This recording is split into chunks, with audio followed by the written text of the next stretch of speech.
Eres el ministro más joven del país. ¿Te lo imaginaste? La verdad es que no. Llegó un día en el que yo estaba en mi oficina, estaba de hecho explicando algo en la pizarra, recuerdo como ahora, gasto público, puede ser gasto corriente, gasto de capital, y recibo la llamada. Me dicen, el presidente te quiere hablar, y digo yo, ¿en qué metí la pata? Estoy seguro que algo dije que no debí decir. Y entonces me anuncia que me iba a nombrar ministro de Economía, y para mí fue una gran sorpresa, sabía que era una gran responsabilidad, pero la verdad, no me lo imaginé. ¿Y a futuro qué? ¿Hay aspiraciones político-electorales? Esa es una buena pregunta. De hecho, te voy a responder un poco con el pasado. Hasta mis 30, 31 años, yo decía que me preparaba para ser presidente. Lo anhelaba, lo soñaba, y gran parte de lo que hice fue pensando hacia, eventualmente, llegar a los más altos puestos de la administración pública. Pero las cosas cambiaron, me di cuenta que no se necesita ser presidente o ser ministro para transformar la vida de las personas. Me di cuenta que muchas veces depende más de las circunstancias que de uno mismo. Uno puede hacer grandes cambios en la vida de los otros desde una actividad ordinaria, por ejemplo, dar clases. Yo siento que cuando doy clases y tengo 30 alumnos frente a mí, le estoy ayudando a transformar las vidas. Mientras que muchas veces siendo presidente o siendo ministro es más administrar una crisis. Entonces por eso 30, 31 años dije, Juan, mira, quizás no debes aspirar al puesto, sino a grandes retos, a grandes cosas por hacer en la vida de los demás. Mencionabas el tema de administrar crisis. ¿Está en alguno de alguna de sus facetas o de alguna manera en alguna situación crítica la economía dominicana? Para nada, la economía dominicana está bastante bien. De hecho, nosotros históricamente crecemos mucho, 5% del PIB real, baja inflación. O sea que nuestro país crece sin hacer muchas cosas, digamos. Hay mucho potencial en República Dominicana. En esta fase particular de la historia tenemos fundamentos macroeconómicos bastante estables, tenemos bajo déficit de cuenta corriente, bajo déficit fiscal, entonces las cosas están calmadas. No quiere decir que no seamos susceptibles a ciertos problemas. La República Dominicana es un país pequeño, abierto, y con eso es vulnerable ante choques externos, como le llamamos. Somos vulnerables a aumentos en los precios del petróleo, aumentos en la tasa de interés internacional. Entonces sí que tenemos que continuar monitoreando la actividad económica. Ahora, no hay nada que indique que por ahí viene una crisis ni viene algún golpe para la economía. ¿Y trabajar bajo el ojo público enferma? Un poquito, sí. Un poquito, la verdad. Por muchas cosas. Primero, además, estamos trabajando en la era del WhatsApp, yo le digo, donde estamos disponibles a ley de un mensaje, con lo cual hay mucha demanda sobre el tiempo de un funcionario público. Diariamente nos escriben muchas personas que necesitan algo, pero eso también está con la agenda de trabajo que uno tenga. Entonces, conciliar todas las demandas que uno tiene en el día a día agota mucho, cansa mucho, y ser responsable de una organización con personas, con recursos, con retos particulares, eso sí cansa, y fruto del cansancio eventualmente se afecta a la salud. Entonces pues tenemos que estar todo el tiempo pendiente de que esto es un maratón y no es un sprint, como dicen. Esto no es una carrera de 100 metros. Entonces pues hay que conservar ciertas energías. Mencionabas a Dios hace un minutito y en tus redes se hace evidente que profesas o muestras una fe cristiana marcada. ¿De dónde proviene esa fe? Proviene de una conversión. Anteriormente yo era bastante ateo, por decirlo, no. Fui católico muchos años, de hecho iba mucho a misa, pero llegó una etapa de rebeldía en mi vida, en el que estaba bastante molesto con la clase religiosa y con las religiones. De hecho, uno de mis hobbies era llevarle la contraria a los evangélicos. Para mí, sentarme a discutir con un evangélico era lo más emocionante, porque yo sentía que le destrozaba todos los argumentos. Y un día, pues, hablando con una amiga, yo estaba en su casa, estábamos hablando de hecho de metafísica y de gnosticismo, y la madre me predicó, la madre me dijo: don Juan, yo quiero decirle algo, lo primero, usted no sabe nada de eso, usted está hablando de lo que no sabe. y Él me predicó el Evangelio. Me hizo entender que yo era pecador, que yo cometía muchos errores, pero que a pesar de mis errores Dios me seguía amando. Dios había sacrificado a su Hijo Jesucristo por darme la salvación.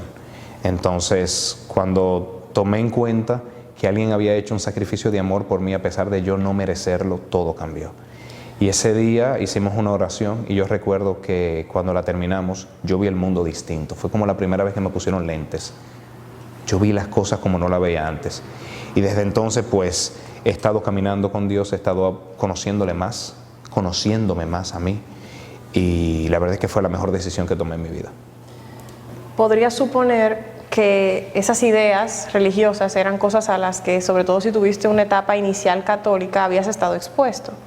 ¿Por qué ese momento particular? Y quizás esto es una pregunta tan personal que si no te feliz de hablar de eso. O sea, Feliz de hablar de eso. ¿Por qué ese momento en particular, entonces, se repiten unas ideas a las que ya estabas expuesto, pero sí funciona? Es decir, pero sí logra convencerte del poder de la religión o de tu Dios, o en ese sentido. O de una relación personal con Dios. Yo creo que en ese momento yo estaba en el punto más bajo de mi vida, desde el punto de vista del pecado.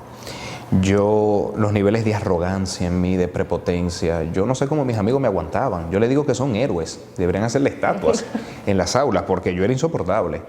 Mucha arrogancia había en mí, mucha prepotencia incluso contra Dios mismo. Sentirme un ser superior. Y además buscar la verdad en lugares muy oscuros. Yo dije, yo voy a encontrar la verdad en donde sea, en la ciencia, en el oscurantismo, donde sea, pero yo estoy designado a encontrar la verdad. Y estaba tan bajo en ese momento, te puedo contar una anécdota. En el cumpleaños de una amiga, hicimos una reunión en un espacio como este, y yo le llevo un regalo. Bueno, en verdad yo tenía 2 regalos. Le llevo un regalo, cuando ella lo abre, era una Biblia. Ella la tira al suelo, como que es esto, te estás burlando de mí. Y esa fue la burla, como que wow, Juan, te la comiste, qué gran burla. Al final era un encendedor lujoso que le había regalado. Y pensar que unos meses antes yo había provocado que se tire la Biblia al suelo y que se burle de eso, de verdad que yo entiendo que estaba en el punto más bajito de mi vida. Y saber que en ese punto Dios me seguía amando y Dios me había perdonado, fue un acto de amor como yo nunca lo había sentido. Y de verdad fue algo sobrenatural. Claro, las cosas cambian poco a poco. Mira, si yo era arrogante, que yo salgo de esa casa y manejando yo estaba manejando y le digo a Dios, al Dios que hizo a esa luna, a ti te quiero conocer, revélate a mí. Como que yo le estoy dando órdenes. Esos eran los niveles de prepotencia que habían en mí. ¿Y por qué? ¿Qué pasaba en ese momento? Yo creo muchas cosas. Primero, yo quería demostrarle al mundo quién yo era. Quizás reflejo de haber sido hijo único y querer ser el centro de todo. Quizás también reflejo de querer demostrarle a otros que me habían rechazado en el pasado. Y bueno, que también me iba muy bien en la universidad. Entonces, sí, que tú sabías inteligente, por ejemplo. Sí, exactamente. Yo durante mi niñez en una etapa tenía mucho sobrepeso, había rebajado. Entonces me sentía en el punto intelectual y físico más alto de mi vida, pero por dentro estaba en el punto más bajo. Y bueno, pues yo creo que ahí Dios me encontró y dijo, Juan, vamos a cambiar. Y desde entonces ha sido un caminar con Él. No me arrepiento. De verdad que la verdadera motivación para levantarme todos los días y para acostarme arrepintiéndome de algunas cosas que hago y contento de otras cosas que hice, siempre lo tengo que poner desde el punto de vista de Dios. Si no, poco a poco va enfermándose mi alma. ¿Y te preocupa comentar esos momentos quizás de mayor pecado, por usar tus términos, frente al ojo público? No, la verdad que no. No. Primero, quienes estamos en el servicio público o quienes son grandes deportistas o grandes artistas, quien está en el lente y ante los ojos de los demás sigue siendo un ser humano. Sigue siendo un ser humano con fallos, con problemas, con esa parte de la humanidad que nos hace frágiles. Y yo no tengo miedo a mostrar mi fragilidad. Yo creo que el mundo ha cambiado mucho. Ya no se celebra la perfección, la magnanimidad. Ahora se celebra al ser humano. Entonces, en ese sentido, yo no tengo miedo alguno de hablar de mis pecados pasados ni de mis pecados actuales y mis problemas actuales. Siento que no pierdo, que no me hago más débil, no me veo más débil con eso. Siento que me veo más humano y al final eso es lo que somos, humanos. Y en esos pecados o problemas actuales, ¿hay alguno que sea de especial ruta de crecimiento para ti, que te enrumbe especialmente en el crecimiento para ti? Claro que sí. De hecho, ahora mismo que estoy en una posición pública, en un momento muy particular, es el último año de gobierno, en un escenario electoral complicado, y que se me ha dado la oportunidad, y cuando me veo a mí, veo también a los distintos jóvenes, que yo quisiera hacer un muy buen trabajo para dejar ejemplo de que se le puede dar un voto de confianza a los jóvenes y que se puede tener fe en ellos y que van a hacer las cosas bien. Entonces siento esa responsabilidad sobre mis hombros de Juan, hazlo no por ti, sino por todos los que como tú quisieran una oportunidad. Entonces a veces uno quiere hacer las cosas muy rápido, quiere ver cómo logra algo, cómo mueve las teclas y los hilos del poder y de las organizaciones para lograr las cosas. Y tengo que acordarme a mí mismo, Juan, antes que un funcionario público eficiente, tú eres cristiano. Hay cosas que quizás tú puedas lograr, pero con ese método no. No es así que Dios te quiere. No es así que Dios quiere que tú seas un funcionario. Confía más en Él. Es un reto de confianza, la verdad. Es un reto de que a veces uno da lo mejor de uno mismo y tiene que decir, Señor, hasta aquí yo llego. Lo próximo te lo dejo a ti. Ese sentirme que no lo puedo todo.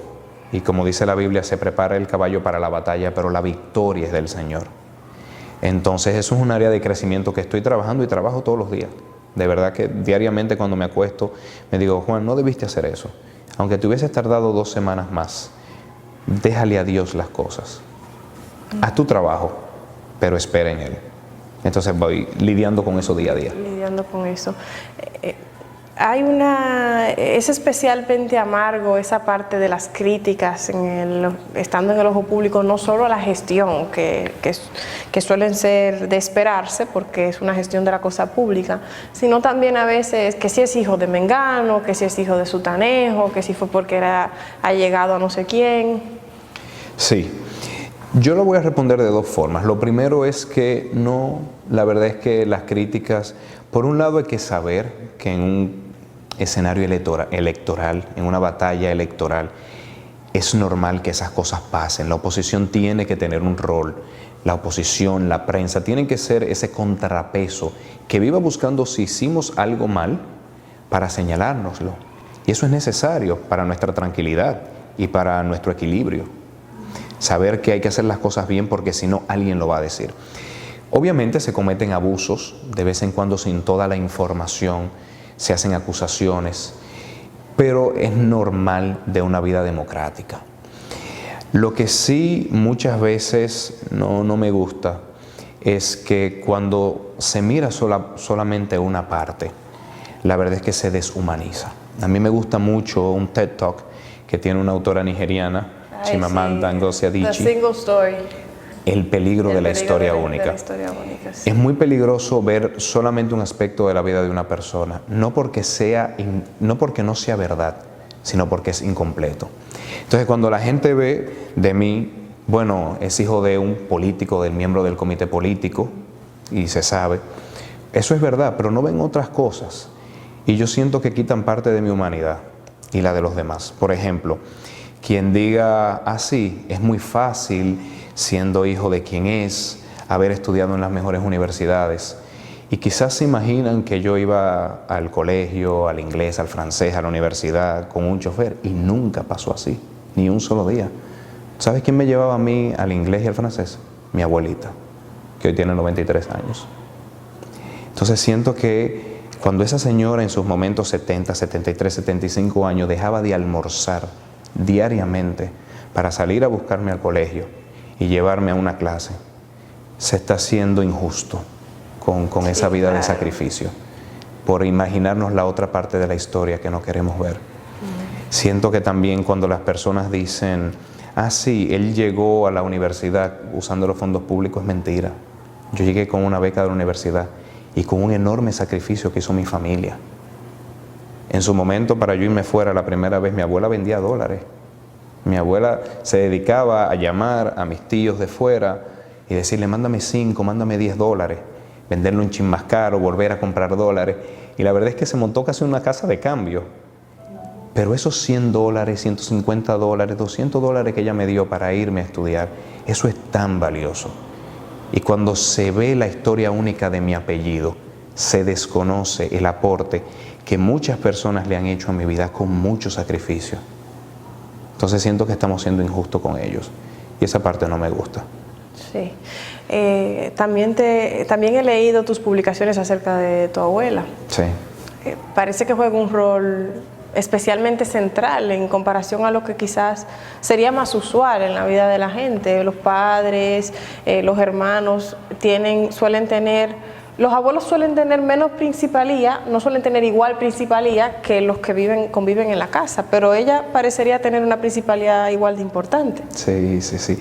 Por mi historia familiar. Mis padres se separaron yo estando muy, muy pequeño. Yo me crié con mi madre, con el efecto de ser madre soltera y todo lo que eso implica en este país.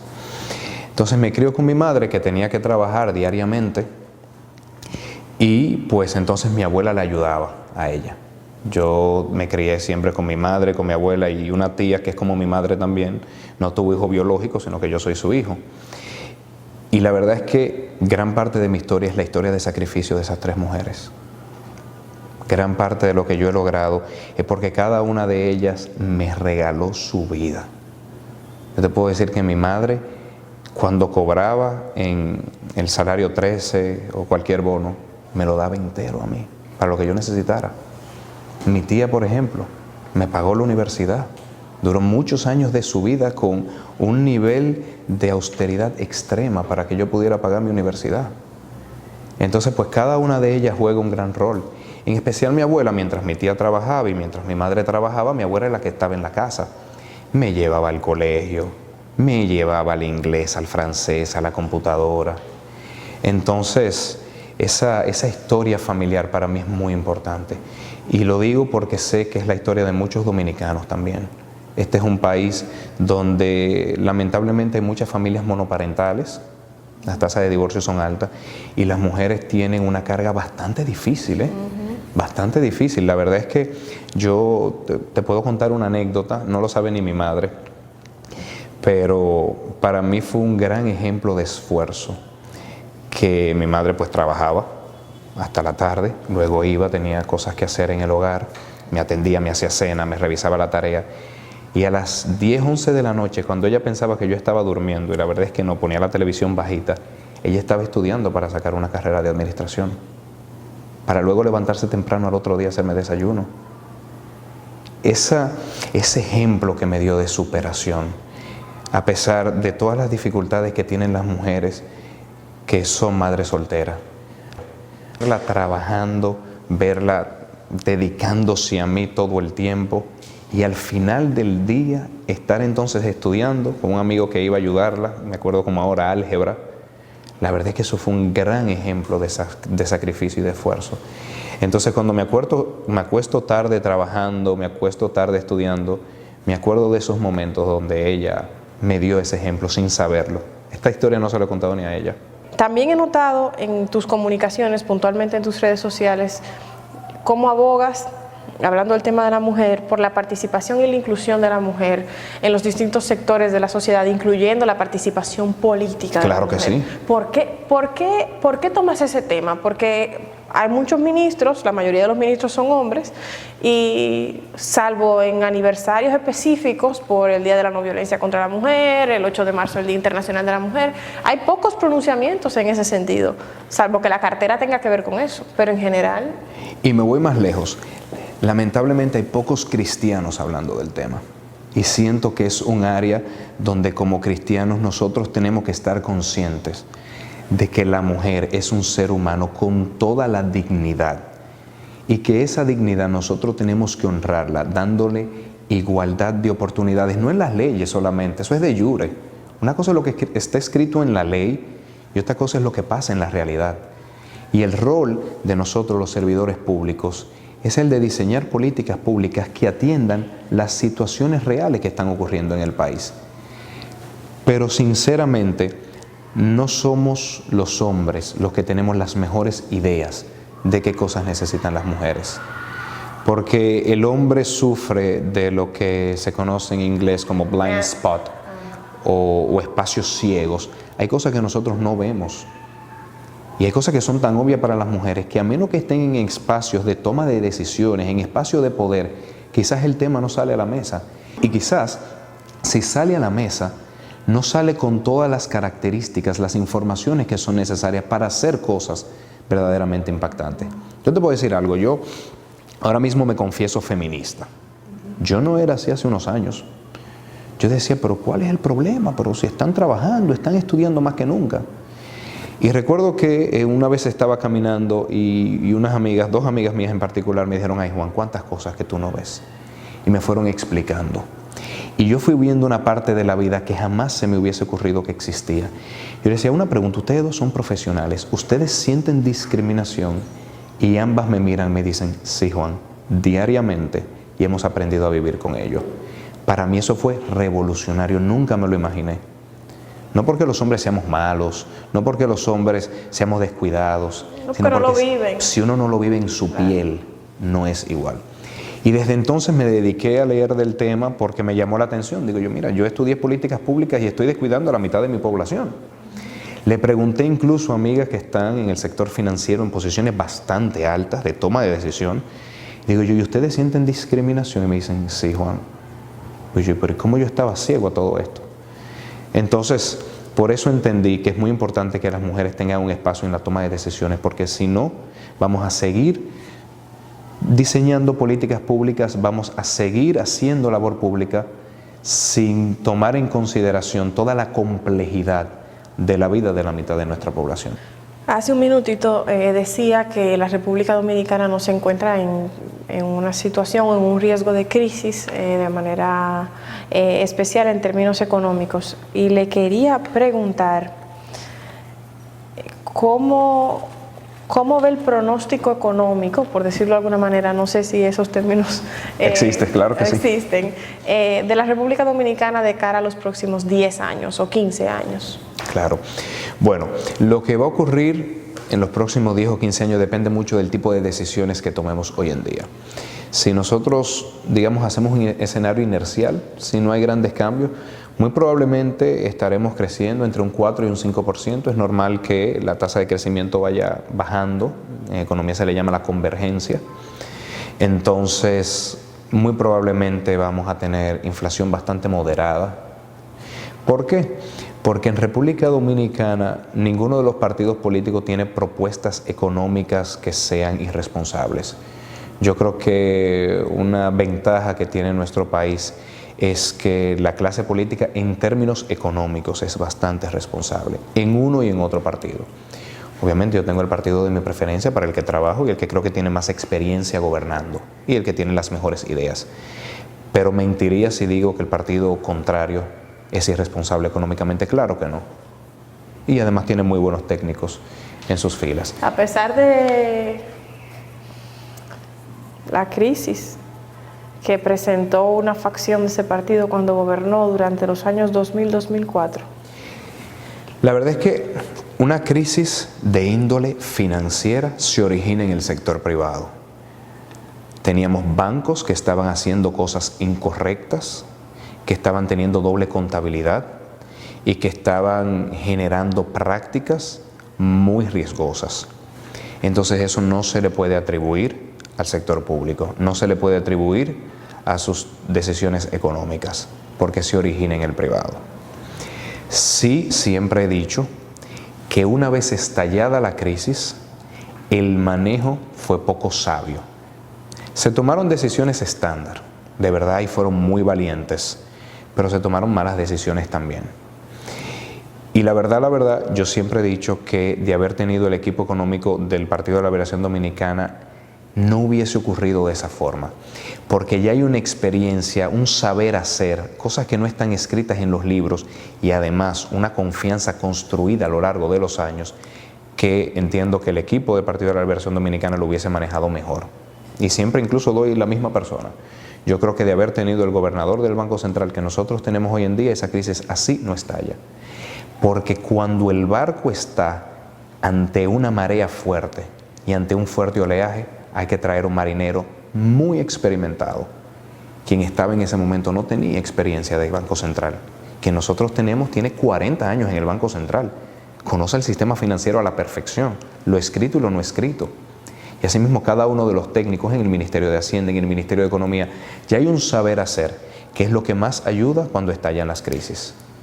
Pero el origen de la crisis no podemos atribuirlo al sector público en el gobierno del partido opositor. Sin embargo, algo que con frecuencia se le atribuye al equipo, por usar su mismo término, del Partido de la Liberación Dominicana en el manejo del país en términos económicos, es el endeudamiento. ¿Qué tan fuerte es realmente el endeudamiento? ¿Y qué tan preocupante debe ser? Ese es un tema muy interesante porque es algo muy técnico, que a veces cuando uno ve los números, si no entiende todo el contexto y no sabe interpretar los números, puede caer en ciertos temores innecesarios o en errores de interpretación. Vamos a ver, la República Dominicana, cuando uno mira las cifras de endeudamiento del sector público consolidado, con lo cual quiere decir sector público no financiero, que es gobierno central y las dependencias descentralizadas, y sector público financiero, que es básicamente el Banco Central. Cuando uno ve ambos sectores, uno dice el endeudamiento está cerca de 50% del PIB. Ese monto o esa cifra alta o baja, todo depende. Nosotros tenemos países, Japón, por ejemplo, con niveles por encima del 200% y nadie espera una crisis en Japón. Hay otros países con niveles de deuda mucho más bajos que han tenido crisis. Entonces, solamente un número no da toda la información. Es cuando voy al médico. Si ve solamente mi cantidad de glicemia, mi azúcar en la sangre, con eso no tiene toda la información para hacer un buen diagnóstico. Entonces, en República Dominicana, nosotros tenemos primero una baja presión fiscal. Eso hace que el gobierno, para poder atender las necesidades de la población y el funcionamiento de un Estado, tenga que endeudarse. Y sobre todo, el gran talón de Aquiles de la economía dominicana es el sector eléctrico. Hace que cada año más de $1.000 millones tengan que usarse de las finanzas públicas para subsidiar el sector. Entonces, digamos, el endeudamiento como lo tenemos, si resolvemos el problema del subsidio eléctrico, por sí solo tendencialmente va a caer. Pero también en el hipotético caso de que se compliquen los escenarios internacionales, de que hay una gran dificultad, de que, como dicen, todos los astros se alineen en nuestra contra, lo que va a llevar es a hacer una reforma fiscal, que no nos gusta, que es dolorosa, pero no es una crisis. Entonces, estos niveles de endeudamiento con bajos déficits fiscales, porque el déficit fiscal lo que hace es que es un aproximado del endeudamiento del próximo año, dependiendo de cómo se calcule. Entonces, con bajos déficits fiscales, con un mercado internacional que cada vez nos presta tasas de interés más bajas, que cada vez mejora nuestra calificación crediticia, quiere decir que los analistas, los inversionistas internacionales, cuando ven la economía dominicana en su conjunto, la ven saludable. Si eso cambiase, si de repente empezamos a tomar malas medidas, aumenta el precio del petróleo, aumenta la tasa de interés, obviamente nos van a aumentar a nosotros también la tasa de interés, lo que haría es llevarnos a frenar el gasto, normalmente es reducir la inversión, que tampoco nos gusta, y posiblemente hacer una reforma fiscal. Pero todo esto son escenarios que ocurren sin tener una crisis. ¿Qué tan probable es una reforma fiscal? Depende de lo que quiera hacer el próximo gobierno. Una reforma fiscal no es necesaria, digamos, para evitar una catástrofe. Sí es necesaria para nosotros poder cambiar el modelo económico, sí es necesaria para nosotros poder alcanzar nuevos indicadores sociales, mejorar el bienestar social. Y cada vez que me hablan de endeudamiento, digo, es que debemos estar hablando de la calidad del gasto. Porque al final el endeudamiento es bueno o es malo, depende en qué lo vayamos a gastar. Es como una persona. Si me dicen, mi vecino se está endeudando $1 millón de pesos. Bueno, lo primero es que mi vecino es pobre o rico. Quizás $1 millón sea poco o sea excesivamente mucho. Y lo segundo, ¿en qué lo va a utilizar? ¿Se lo va a ir a beber, como se dice? Uy, malísimo, no debiendo endeudarse ni un peso. ¿Lo va a utilizar para invertir en su industria, para invertir en su empresa, para que produzca más en el futuro? Excelente. Entonces, hablar de endeudamiento, para nosotros poder tener todos los colores que se necesitan para ver con el lente correcto el tema, obligatoriamente nos lleva a calidad del gasto. Hay dos ejemplos que me parece que se hace evidente que eres docente, que me parecen interesantes. El primero es ese del vecino. ¿Qué pasa? Que en la República Dominicana crece la economía, pero no se traduce en un mayor desarrollo social, por decirlo de alguna manera, y se ha reportado esto desde organismos internacionales de manera reiterada. ¿Qué se puede hacer para que esa realidad cambie, para que ese aumento económico también se traduzca en un desarrollo de la gente y de la población, un desarrollo humano efectivo? Normalmente cuando los organismos internacionales hacían esa advertencia, estaban hablando de un escenario anterior a 2013. Donde efectivamente, luego de la crisis de 2003, si uno ve el periodo 2004-2012, hubo un alto crecimiento económico, pero el salario real no crecía mucho. El salario real, digamos, es el ingreso que tenemos nosotros y que se mide por la capacidad de compra, porque al final no es tener 1,000 pesos, es qué puede comprar esos 1,000 pesos que yo tengo. Entonces, el salario real no estaba creciendo mucho. Y además, la pobreza no se estaba disminuyendo todo lo que uno debería ver cuando se tiene esa alta tasa de crecimiento. Esa realidad cambió. Esa realidad es distinta a partir del 2013, donde hemos visto que los salarios reales cada año crecen por encima del 3.2%, donde hemos visto que la pobreza ha disminuido significativamente. Pero al decir eso, tenemos que tener conciencia de qué significa que está bajando los niveles de pobreza. Porque, y me toca como ministro de Economía hablar del tema, y siento que la gente no se ve reflejada en esa reducción de la pobreza. Y es un reto que nosotros tenemos en el ministerio de cómo comunicar mejor el tema. Lo primero es saber que no es rico y pobre. Si salí de la pobreza es que soy rico. No.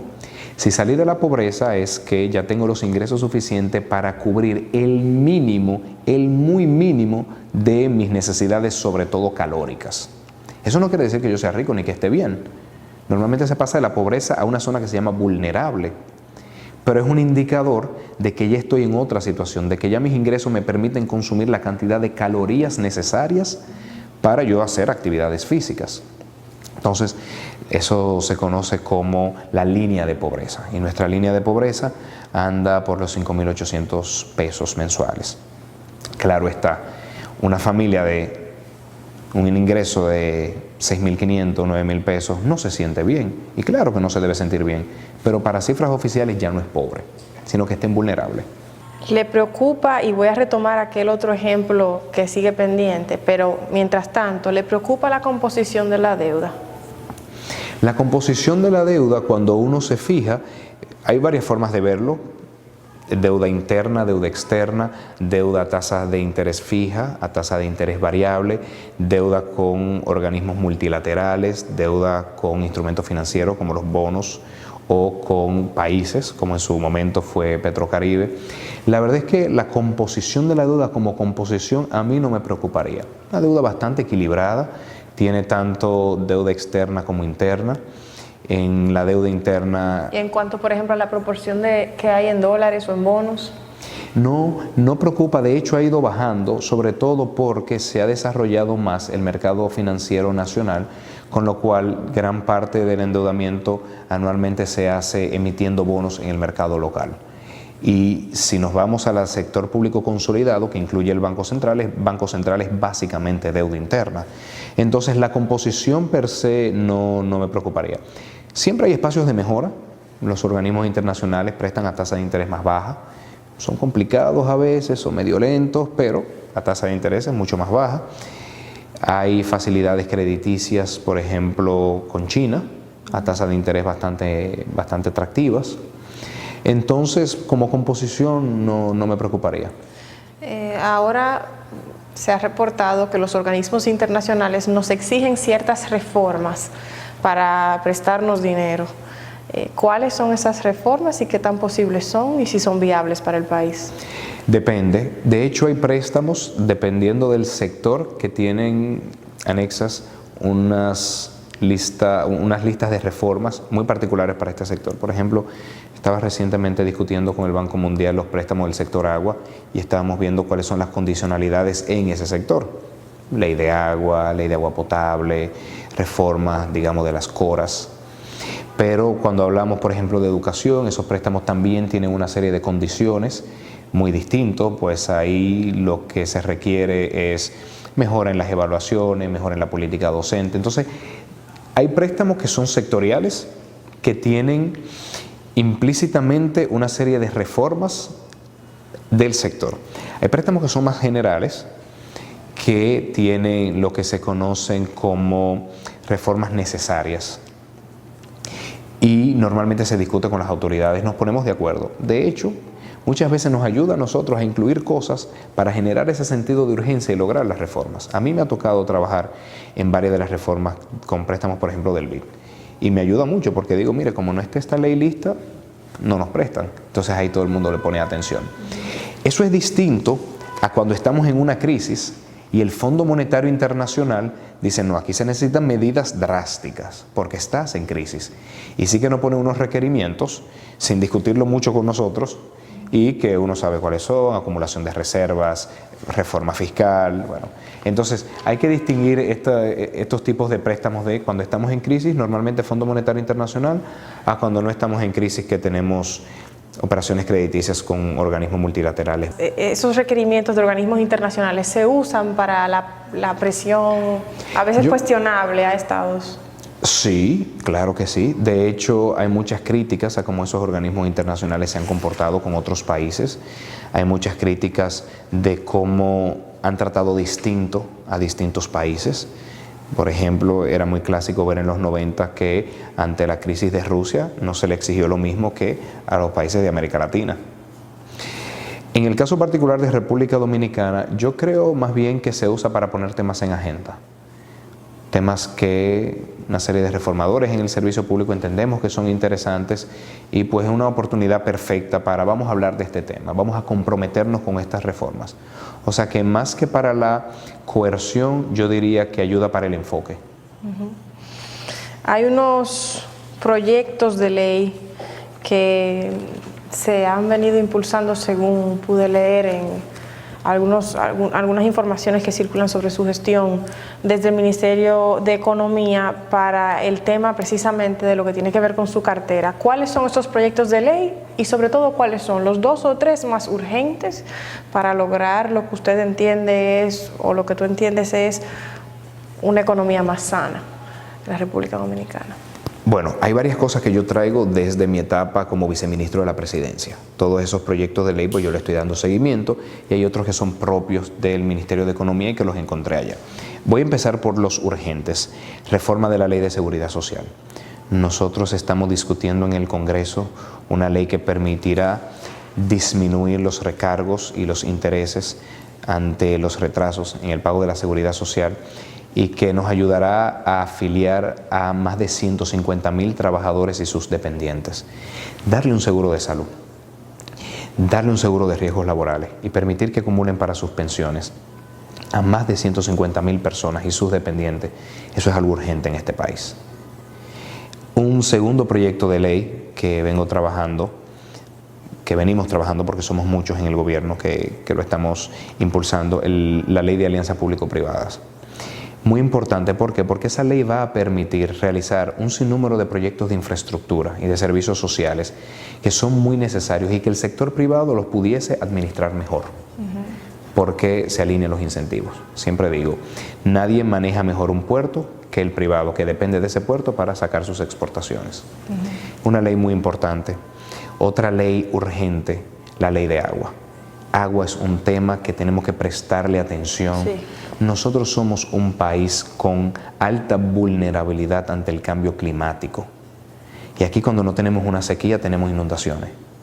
Entonces, gestionar bien el recurso agua para el futuro es sumamente importante, porque el agua cada vez será el recurso más preciado que tiene nuestro planeta. Otra ley importante, la ley de ordenamiento territorial. Este país tenemos que ponerle orden. Aquí somos muy proactivos, somos muy enérgicos, entonces nos lleva a hacer muchas cosas sin la adecuada planificación. Y cuando venimos a ver, tenemos un complejo de viviendas en el terreno agrícola más fértil, o tenemos un desarrollo minero en una provincia que debería ser ecoturística. Tenemos que planificarnos, porque los recursos son cada vez más escasos. Entonces, la ley de ordenamiento territorial va a permitir poner orden en el uso del territorio, que es algo sumamente importante. También nosotros estamos impulsando la ley de cualificaciones, sumamente necesario para facilitar el aprendizaje a lo largo de la vida de las personas. Ahora mismo todos nosotros estamos cada vez tomando un curso aquí, reentrenándonos allí, cosas que sabíamos pero que cambiaron, tenemos que reentrenarnos. Entonces, la ley de cualificaciones va a facilitar la vida de los estudiantes. Y como todos somos estudiantes perpetuos, o deberíamos serlo, esa ley nos va a facilitar la vida. Se ha hablado mucho, hablando de salud, de economía y todas estas cosas, que la salud de la economía dominicana muestra algunos cambios en algunos de los indicadores de semograma en tiempos electorales. Sí. ¿Por qué? Varias cosas. Lo primero es que el primero de esos indicadores que se tiende a mostrar distinto es el indicador fiscal. En los años electorales normalmente uno ve que el primer semestre aumenta el déficit fiscal o aumenta la ejecución presupuestaria, lo cual luego debe compensarse en el segundo semestre por un sinnúmero de razones. A veces hasta por razones prácticas. Hay muchas obras de infraestructura que hay que ejecutar rápidamente porque es normal que un gobierno quiera concluir dejando sus obras de infraestructura terminadas. Entonces, eso pasa. También no vamos a engañarnos, muchas veces se busca reactivar la economía temporalmente para crear una sensación de bienestar que ayude electoralmente. Eso ocurre aquí en todos los países. De hecho, se estudia en la literatura este comportamiento, digamos, asimétrico a lo largo del año. Entonces, eso ocurre. Normalmente compensado con en el segundo semestre hay que bajar mucho y uno dice, relajando, en el segundo semestre de un año electoral se paga nómina y lo mínimo, porque ya en el primer semestre se ejecutó mucho del gasto de capital. Y no se debe en ninguna parte o en ninguna proporción al dispendio de fondos públicos en cualquier ciclo electoral con cualquier gobierno de turno. La pregunta es genérica, aunque incluye naturalmente este gobierno también. Durante la campaña electoral. Durante la campaña hay un gasto normal de cada uno de los partidos políticos que no podemos hacernos los tontos y decir que solamente lo que da la Junta. No, claro que no. Pero normalmente viene del sector privado. Normalmente viene de aportaciones de empresarios a quienes se le pide ayuda para la campaña. Y el dispendio de los fondos públicos se podría mostrar, es decir, si un partido está en el gobierno, el que sea, y durante la campaña utiliza los fondos del Estado para financiar una parte de los gastos de campaña, la economía se mostraría en términos de indicadores afectada. ¿Puede llegar, es tan significativo eso? La verdad es que no. Cuando uno ve el déficit fiscal, primero es que el gasto es muy rígido. Gran parte de nuestro gasto se va en pagar la nómina de educación, salud, policía y militares, el déficit del sector eléctrico y el servicio de la deuda. Ahí está gran parte del gasto. Entonces, obviamente, siempre queda un 10, un 15% del presupuesto que es un poco más discrecional y, repito, es normal que acabándose un gobierno uno quiera acelerar las obras de construcción. Pero en montos agregados, la mayor parte del gasto en un año electoral o no electoral ya está predefinido, es muy rígido. El mayor desafío en el Ministerio de Economía, Planificación y Desarrollo. La cultura de planificación, planificar el país. Somos muy dinámicos, somos muy proactivos. Culturalmente no nos gusta sentarnos a planificar. Vamos a hablar no solo de este año, de los próximos 5 años, de los próximos 10 años. Y no a lo interno del ministerio, sino con todo el gobierno, porque estamos a cargo de la planificación sectorial, de la planificación territorial. Entonces es un gran desafío. ¿Y el mayor orgullo de la gestión que lleva? Por mucho, cómo se siente la gente. Me comentaba alguien del equipo de transportación. Me decía, antes de usted llegar, a nosotros ni nos miraban. Me pedían que lo lleve a un lugar y esa misma persona ni me saludaba y se montaba una segunda vez y una tercera vez y no me había preguntado el nombre. Desde que usted llegó las cosas han cambiado. Desde que usted llegó a nosotros se nos ve distinto. Y eso por muchas cosas. Hasta en la fiesta de Navidad, todos bailamos unos con otros. Yo bailé con todas las damas de conserjería, de mantenimiento, de limpieza, bueno, no todas, pero gran parte de ellas. Feliz de hacerlo, porque además bailan súper bien. Y así cada uno del equipo directivo, hombres y mujeres, bailamos entre todos. Se ve una química de equipo, se siente un clima organizacional bastante relajado, bastante respetuoso con el ser humano. Para mí eso es lo más importante. ¿Hizo falta ese espíritu en su partido para que no se dividiera? Bueno, yo creo que en mi partido hizo mucha falta varias cosas. Lo primero es que faltó humildad de la facción que se fue del partido para saber que estamos en tiempos donde la gente quiere sangre nueva. Y lo podemos ver en cada uno de los países. La mayor parte de los países está eligiendo presidentes que nunca antes habían sido presidentes. Me voy más lejos.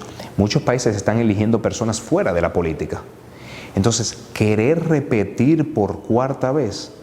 ¿Y qué dice eso de un partido que aspira a ser una máquina de presidentes, con tantos jóvenes y no tan jóvenes, muy bien preparados, muy bien formados, con ideas novedosas? Bueno, hay que tener humildad. La facción del presidente Medina, encabezada naturalmente por el presidente Medina, dijo, por ejemplo, en un comunicado desde el Palacio Nacional a Pompeo, que no tenía una decisión tomada. Quiere decir que se estaba considerando una segunda reforma constitucional, al menos considerándose, para un tercer periodo presidencial. Y eso tampoco habría sido sangre nueva. No, no hubiese sido sangre nueva. De hecho, yo, en lo personal, no me preguntaron para tomar decisiones en ningún momento. No soy parte del comité político. Yo siempre le aposté a la sangre nueva. Yo siempre le aposté a los candidatos nuevos. Porque es necesario. Porque las organizaciones sociales, políticas, necesitan cambios. Yo siempre digo, yo aspiro a ser relevado por alguien mucho mejor que yo en el ministerio y me voy a sentir feliz. Ojalá sea alguien de mi equipo, porque tengo mucha confianza en ellos. Llega un momento, yo por ejemplo en el Viceministerio de Políticas de Desarrollo decía, ya necesitamos otra persona aquí. Ya tengo tanto tiempo haciendo esto que hay muchas cosas que no estoy viendo. Ojalá y venga alguien distinto, más joven que yo, para hacer cosas nuevas. Entonces sí que yo en lo personal casi siempre apuesto a sangre nueva. Ahora que mencionas sangre nueva y... Perdón, salvo en crisis. En las crisis no. En las crisis hay que traerse al marinero más experimentado. Sí, la verdad. Es una visión muy estadounidense.